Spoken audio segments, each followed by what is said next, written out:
Hello, everybody. This is Jacob here with the Trademark Company. I'm doing another podcast with a Mr. John Rice here with WinCrafting Professional. John, say hello to the people.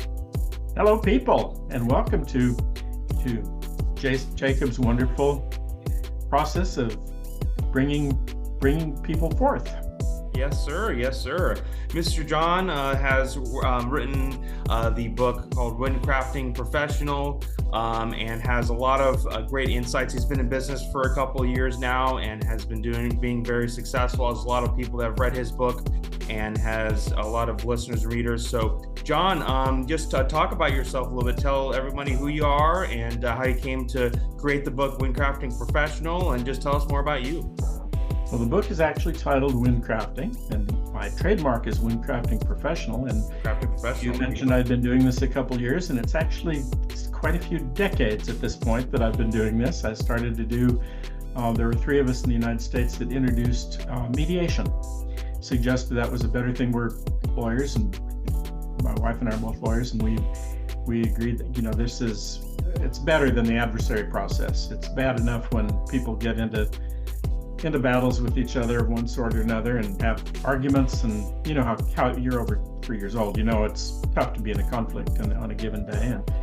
And when the conflict actually accelerates to the point that they're going to court against each other and there's an adversary process. And our thought was, if we could sit down with people, I founded the Win-Win Institute again decades ago, and there's that moment in life where you figure out, if you and I are in conflict, I'm not going to win unless you do. Now, how do we do that? And it's not what we've been trained to do. It's a win-lose world, too bad, and I'm not going to lose. So now people push and fight against each other.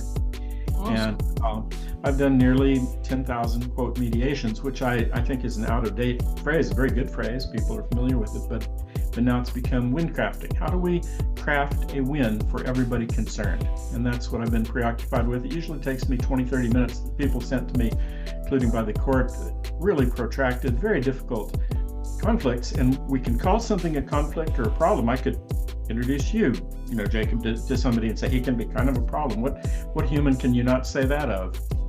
But it doesn't define what's available in relationship with you, nor in a conflict or problem. That's a label. And what you really have is raw materials. You're going to create something. Now, what might you create that would be at least as beautiful as the most beautiful music you've ever heard? That's a very different question to ask people than how do we manage this screwed up mess? And so we work through to find something that people would love to create with those raw materials. So that's what I do with people, and we call it WinCrafting. And my recently published book is this, WinCrafting. Beautiful. I think that my goal, including in this podcast and in talking with people and working with people at this point, having become, what's the nickname they have for us at the gym? Old, I think. Having become kind of an old guy. These ideas are considered breakthrough. I've taught at national conferences, American Psychological Association, American Bar Association. That's the lawyers. I think most people know that. American Bar Association, not the bartenders. They'd be smart to study with me too, but given who they work with. But the idea is to teach. I've taught at the National Education Association, their staff people in churches, schools, businesses all across the country, and taught individuals from all over the world. And the idea, this is a major breakthrough in being effective around conflict, and I want everybody to have it. So we're about to start leading free webinars that anybody in the world can attend. And it's very exciting, and we really appreciate all the amazing help that you guys have given us at the Trademark Company in getting the word out about this and setting my trademark, which is WinCrafting Professional. Thank you, John. Thank you for all that insight. And also, with that being said, we're going to leave links to John's website in the description of this podcast, and also on our YouTube channel, where you can check out the book directly right after watching this podcast. So also, just one of the biggest questions we ask here at the Trademark Company for the podcast is, why did you start WinCrafting in the first place? Every business owner has a why, John, the reason why they chose, this route or this career path. We want to know, your reason for choosing the business path so that we can help our listeners understand what motivated your success. Oh, well, that goes way back for me. During my childhood, I had the experience of a lot of conflict in my life and around me, and some of it directed toward me. And it just raised a question in me. There's just got to be a better way, is there? And I started to look around and eventually, began studying such things. And after college, I went to work at the United Nations. I've been the Secretary General of the largest student model UN in the world. And the whole idea was represent a point of view other than your own and take a look at that point of view. And I went to the United Nations, set up an educational program, brought students from all over the world. The Tanzanians, who were amazing, came here and they represented the United Kingdom's point of view, which at the time was about the farthest thing from their own point of view. And they met a young fellow named Nick Finn. So he was one of the members of the British mission to the United Nations. And I began meeting people like ambassadors and so on. And you don't get to be in a role like that or work at the UN unless you've had some success around conflict. And I started to ask them, how did you produce that result? And they'd want to tell me the story of what happened. I had read their books and articles, I knew that. And I would say to them, I understand that, I know what happened, but what were the steps? How did you get from very minus to very plus? And they did not know the steps. So that put me in an inquiry. When a conflict goes away around someone, we call it conflict disappearance. When a conflict goes away, what are the steps to get to very plus? And because it happens with people, and that's what has evolved into WinCrafting over time. I can tell people there are 3 steps. Every time a conflict went away from you, it's the same 3 steps, and it's incredibly wonderful to know them, and I want everybody to know those. So that was kind of the evolution, which literally took decades. I mean, this wasn't an overnight thing. It was just, there's got to be a better way than this. There is. Some people are very successful around conflict, so what are they doing? And inquiring into that at enough of a deep level that could find out what they actually did, even when they didn't know. They were intuitively brilliant and they would work through things like that, but in terms of knowing the steps, they didn't, but now we know them. Awesome. Thank you for that one, John. Another question to answer here. Let's see, how does where you're starting happened, like basically when you first started the book, how does it look versus now when you finally started pumping out the book? How does your business look now versus when you first started it? Oh my goodness. Going back again, huh? Yeah, well, it does, and it's really quite the variable. I mean, one of the things I had to do, I've told people for a long time, I'm a talker, not a writer. And so the idea, I had a lot of people tell me, you need to write a book about this because people will have better access. This was really started in before internet even existed, and that was writing a book is the way to do that. And now we can do things like podcasts too. But it's, this was the way to get the word out about something, to write a book. And I had to pretty much put myself in a cave for a long time to write it. It took me a long time to write it because I would like to think my wife says it's a terrific readable book, but I'd be bragging if I said it, but she thinks that, and I do think it conveys what people need to know. You read that, you have a really good chance of not being chewed alive by conflict. And, so it was a matter of over the years, really discerning, now what are the steps? And okay, wait a minute, that can't be the step that you start with because that's not working for people. But what happens when you start here? And that evolved into the current understanding of being really profoundly and quickly effective. And I mean really effective, like everybody winning when there's a conflict. And even when it's, oh my gosh, it can be the human resource department. They've got 18 people fighting and they've had 3 people quit. And that costs people, costs business a lot of money to lose key people. And so introducing that so people can get past things like that is just helpful everywhere. I mean, conflict undermines almost everything we do. So this uplifts instead of that. Yeah, it sounds like your book and what you do is very uplifting and it helps change people's lives for the better. Is that what you would say is one of your favorite parts about what you do, is helping people and helping people move forward in their lives? Or is there maybe other favorite parts of what you do? That's pretty much it. And one of the things that has just been odd about my life, when I started talking about win-win, I got just chewed alive by people who I thought of them as friends and colleagues. They were lawyers and therapists, and they would say to me, it's a win-lose world. You're defrauding people, saying win-win. And that was pretty brutal for me. I was a young lawyer, and the presiding judge of our domestic relations court here in Arizona called me into his office, and he glared at me. He's an old line pioneer family, great judge. He became a mentor and friend, but he glared at me in a fun way, in a sense. But he said, "What are you doing? Your cases are all reconciling and dismissing from my courtroom." So I described to him what I was doing, and he had me introduce those ideas to all of Arizona's judges. And 3 months, that was a few weeks later, and 3 months later, they turned that into state law. Before you can go to an adversary trial, you have to at least attempt a mediation. Well, I was in a supermarket here, and I was walking down an aisle, and into the aisle came an attorney. I did not know her. I knew of her. I knew who she was, but she had said some just horrible things to mutual friends of ours, and I'd heard them about me and about that I was defrauding. One of the people saying I was defrauding people, and so on, with this win-win stuff. And here she comes into the aisle from the other side that I'm walking in. And I'm saying this because this is so typical of my days. If I go out, something like this is going to happen if there are other humans in the vicinity. And I thought as soon as she saw me, she'd back out of the aisle, but she didn't. She kept walking toward me, and I looked up at her, just kind of glanced. I first pretended I didn't know she was in the aisle. I was trying to give her the space to, extricate herself from that. But I looked up, and she was still walking toward me, and she had, I think, maybe the most distraught look I've ever seen on a human face. She looked really bad. She came up next to me, and she said, "I know you've heard all the awful things I've said about you." And I said, "Well, I can't imagine I've heard all of them, but I've sure heard some of them." And she said, I'm in the worst conflict I've ever been in my life. My life is horrible right now. Would you please help me? And I stood and led a seminar. Well, I'm in tears remembering how it felt. I stood and led a seminar for her for about 45 minutes right in the aisle. And by the end, toward the end of that, she just lit up. It's like, oh my gosh, then we could do this. And I mean, when people are in a conflict, it's like they've got a big red filter in front of their face, and they're, pardon my language, but they're, oh shit, it's red out there. And I said, put the filter down. You've got raw materials. You can create something. And when we talked about it from that point of view, she saw something just gorgeous that she and the people that she was involved with in this could create, and she was no longer in conflict.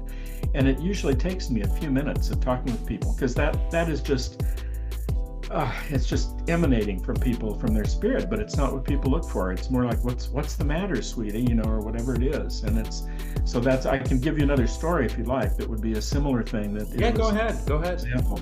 I was teaching all of the therapists and teachers in about a 5-city area here at one of our local high schools. So it's about 250 people in one of the high schools in the big auditorium.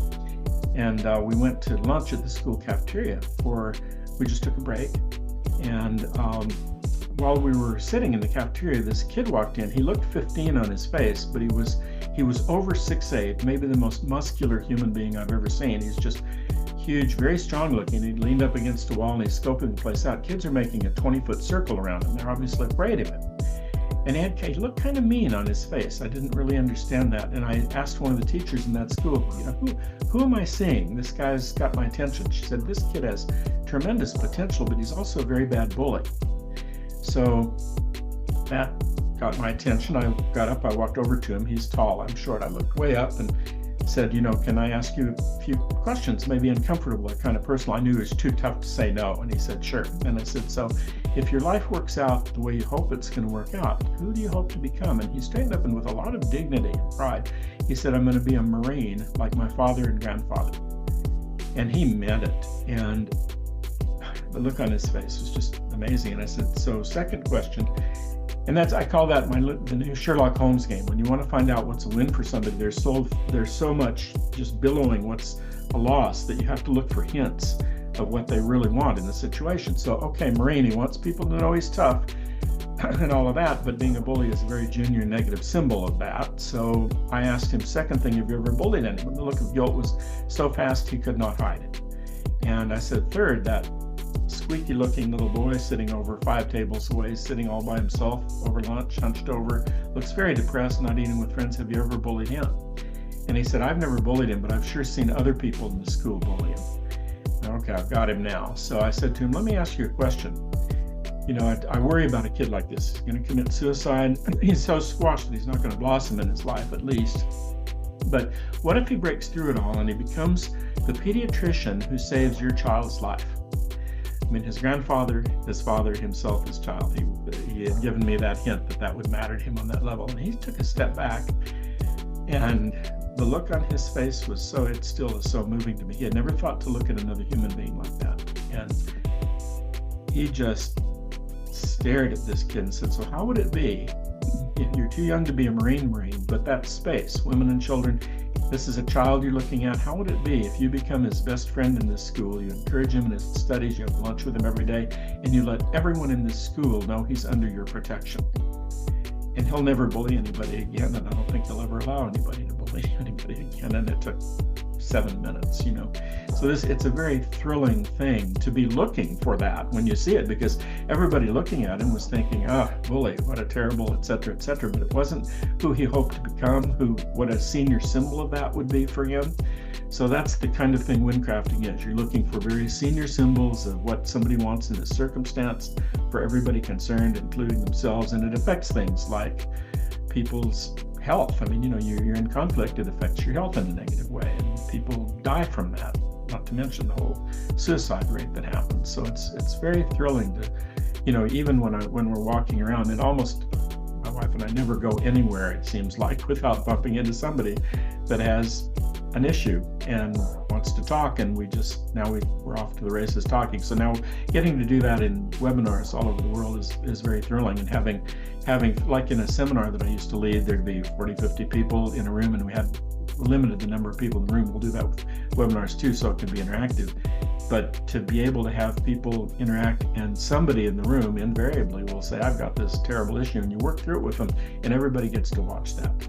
And the role model of it is phenomenal, and we'll be recording some of it and that kind of thing. So that's what we're up to. And it's very exciting. And I mean, I know, Jacob, I know you've done that. You've helped friends that were in some very minus situation. You take them by the hand and walk them toward plus as far as you can. So knowing what you did that lets you be effective in a given moment makes it so much easier. I mean, people do that instinctively, but they have mixed results, like the ambassadors did. But to know the steps, invaluable when you're helping people, as well as when you've got your own situation to deal with. Awesome, John. Wow, what a great 2 examples of what you do to help people in the real world right there on the spot, or also in your book itself. I really appreciate you going through that in detail. I do have another question for you, then also leading up to closing this out. What advice would you give someone just starting out, either business related or just starting out their own book about maybe even just lifestyle, or even helping others out like you've been helping people out? Well, what advice would you give? Well, the first thing, people have to know, if I said to you, Jacob, can I interest you in a reasonable relationship? You'd say no, right? You want more than that. But people take a job, they do things in their life they think they can succeed at, and what they're not looking for is what they would, if there was such a thing as a magic wand. There's not, but if there was, what would your job be? And it's thrilling to ask people that, and to have them really look at what they would love to have happen in this particular circumstance, what they'd love to have happen in their relationships, in their educational and career path. I mean, people take a job because they're taking it because they'll make some money. There was one fellow, he was considered an absolute genius in the IT field. This is a long time ago. And how I met him was his boss phoned and said, we're going to fire him from, the company if I named it, and a big, huge company. And because we all think he's drinking or doing drugs or something, he's screwing up everything in detail that you just wouldn't believe, and things that are easy, he's even screwing up. And so I got together with him and I said to him, first question, everybody thinks you're drinking, doing drugs. He said, I'm not, I've never done that. And he meant it, and it was clear that was true. And I said, so is this your dream job that you've been in? He started crying. He was about 45. And he just started sobbing. He he hadn't been asked that. He said, no. And I said, well, what would your dream job have been? And he said, well, I had a grandfather who I adored, and I was a very little child, and he died. And if I had been a doctor, I could have saved his life. And I've always, my whole life, wanted to have been a doctor. And instead I took this job because I'd make a lot of money and I'm good at it, but I'm not passionate about it. So finding his passion, and I said to him, so why don't you apply to med school now? And he rolled his eyes, said, sure, they're going to accept me in my 40s, and I said, they are doing that in med schools and law schools because they have accepted people for years who were really good at math or science, and then they get into medicine and they don't like it as a profession because it isn't their passion. And I said, I don't think you'd even have a 1% chance of getting in. I was kind of challenging him with that. I said, but what if you did have a 1% or less chance? What would you have to lose by applying? And he just was very sarcastic about this, and he disappeared. And he disappeared from our city. None of us saw him again. We didn't know what happened to him. 5 years later, he came to my wife and I's door with a huge thing of flowers for us as a thank you, because he was now a doctor. And he had done that, and it was very moving. So the advice I'd give, the first thing is you've just got to find, if not to proselytize you, but if there was such a thing as God and there was a miracle for all concerned, including the people you would interact with, what difference do you really in your heart want to be making with people? And I inquire into that with people, and when they look there, it is amazing what they see, and it affects their jobs and their relationships. So you have to look for the thing that the thing that would be a win, but not just a win with a small W, a capital W. The book, I didn't tell all 10,000 stories. I think I left 4 of them out, but the book has a lot of stories of people that have been in that inquiry. And that's the first thing that I work with people, is because it defines who the person is. It's like when I meet somebody, I want to know, who are you? I have that question about you. Who are you? Who are you, but who are you becoming?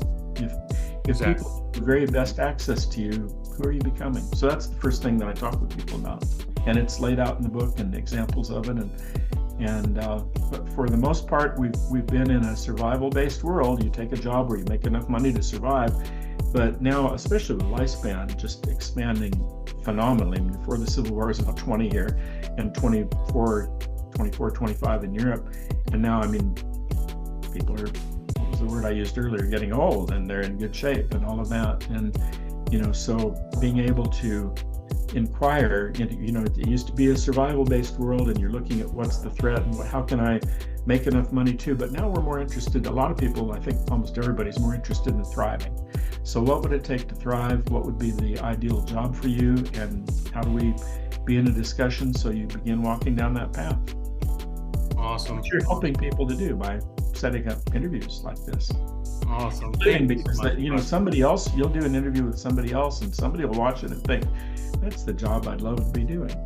Or I'd like their help, or I would love to be doing a job like that. So thank you again for what you've been doing with this. Yeah, no problem, John. Thank you for sharing that advice as well. And I'm sure a lot of people that are listening now will be able to use that advice and apply it to their own life, whether it's business related or just personally related to them. So thank you for sharing that. I also wanted to finish this off with a question that we ask every single business owner.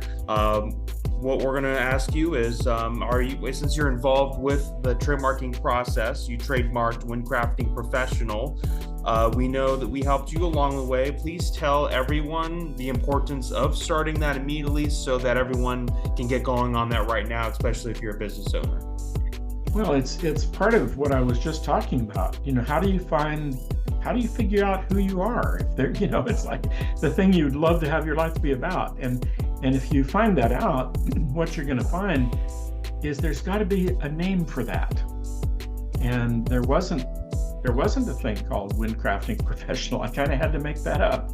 But it would, but if you can find the thing you're passionate about and you name it so that people begin to understand, if I'm in a conflict, maybe I should look up WinCrafting, or if I'm needing help, we have a fellow named Chet, who the guy is fabulous at helping anything you need around your house. When the house has issues, like all spaces do.